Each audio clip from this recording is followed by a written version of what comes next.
Hi investors and traders, welcome back to the channel. बात करते हैं आज मार्केट कैसा रहा।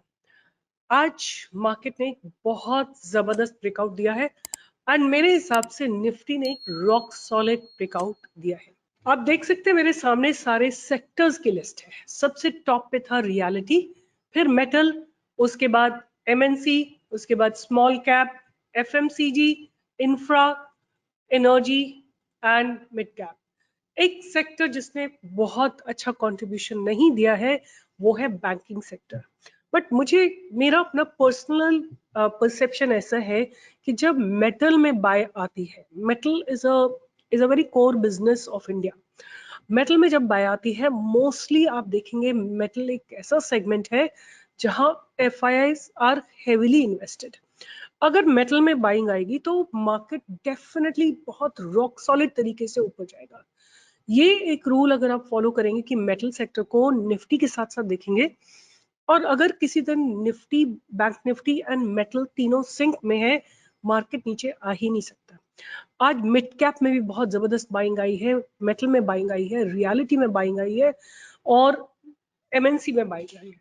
तो बात करते हैं कि निफ्टी में एग्जैक्टली क्या हुआ। सो निफ्टी आप देख रहे हैं, ये कई दिनों से मैंने एक ट्रेंड लाइन बना रखी है।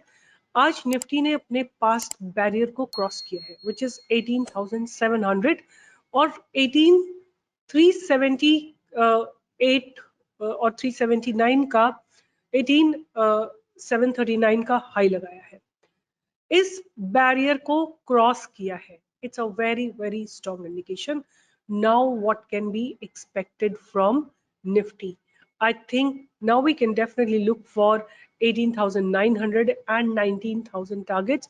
Nifty may go and touch, may cross. See again, a very important barrier still exists. एक बहुत important barrier अभी भी pending है निफ्टी को क्रॉस करने के लिए, and वो barrier है 18,883 का, जो इसका पास्ट बैरियर है। वो बैरियर क्रॉस होना बाकी है। अगर निफ्टी वो बैरियर क्रॉस करती है और 18,900 के ऊपर क्लोजिंग देती है किसी दिन, देन 19,000 19,200 तक के डोर्स ओपन हो जाएंगे। और ये मैं जून मंथ की बात नहीं कर रही हूँ, हो सकता है ये रैली जुलाई तक एक्सटेंड हो जाए। एक बहुत इंपॉर्टेंट फैक्टर जो आज का रहा वो ये कि मिड कैप ने बहुत बढ़िया बाइंग आई है।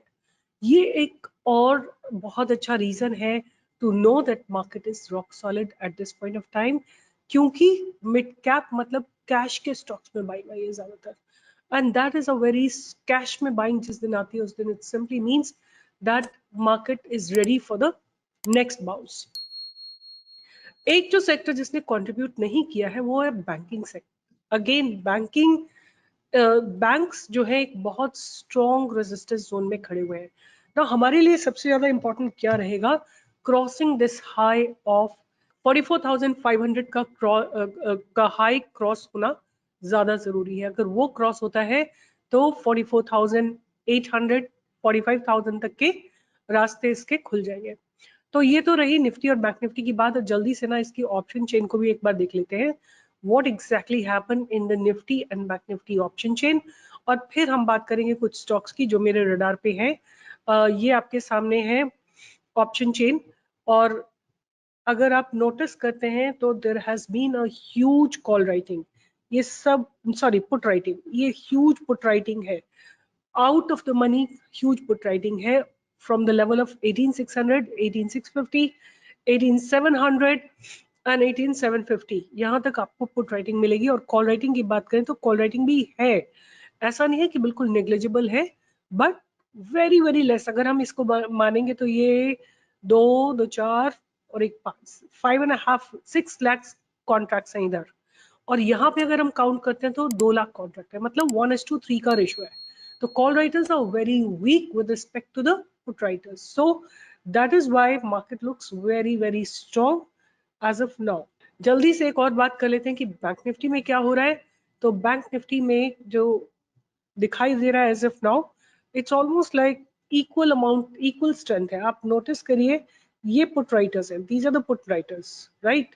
1 2 3 and 4, so like 2.5 lakh put writers है। और कॉल राइटर्स कितने हैं?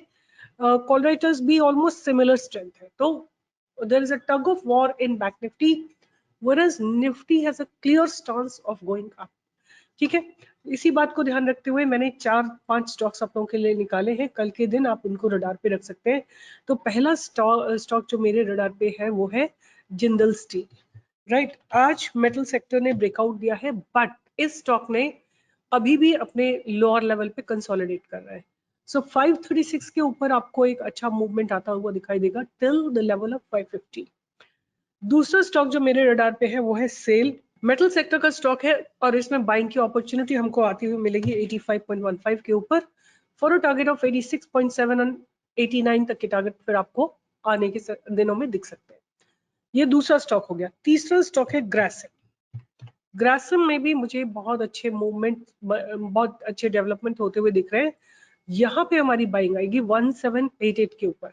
अगर 1788 क्रॉस होता है तो फिर हमको 1815 एंड 183035 तक के टारगेट देखने को मिल सकते हैं। और दो स्टॉक और हैं मेरे रडार पे, एक है ज़ील। मुझे इस स्टॉक पे कोई खास ट्रस्ट है नहीं, बट क्योंकि टेक्निकली अच्छा लग रहा है इसलिए मैं आपको दिखा रही हूँ, but otherwise I really don't trust this stock.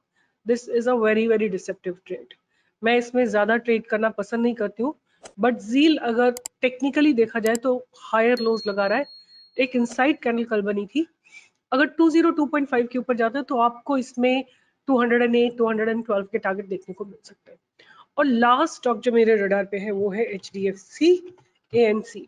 ये स्टॉक जो है हॉरिजॉन्टल मूवमेंट के बाद आज इसने एक ब्रेकआउट दिया है, तो आज के हाई के ऊपर विच इज रफली अबाउट 2000 आपको एक अच्छे मूवमेंट आते हुए दिखाई देंगे for it to go till about 20663 and 2100 2120 तक के टारगेट आपको देखने को मिल सकते हैं। तो ये स्टॉक हो गए 1 2 3 4 5, जिंदल स्टील, सेल और Grasim, zeal and HDFC AMC। आप इनको रडार पे रखिए। हालांकि बहुत अच्छे अच्छे स्टॉक्स भी हैं जो मुझे अच्छे लग रहे हैं, but they are already up. I want bottomed out stock. तो कल देखते हैं कैसा मार्केट चलता है। With this, I'll be signing off. Stay tuned and do join me for the live trading every single day. Bye bye. Take care.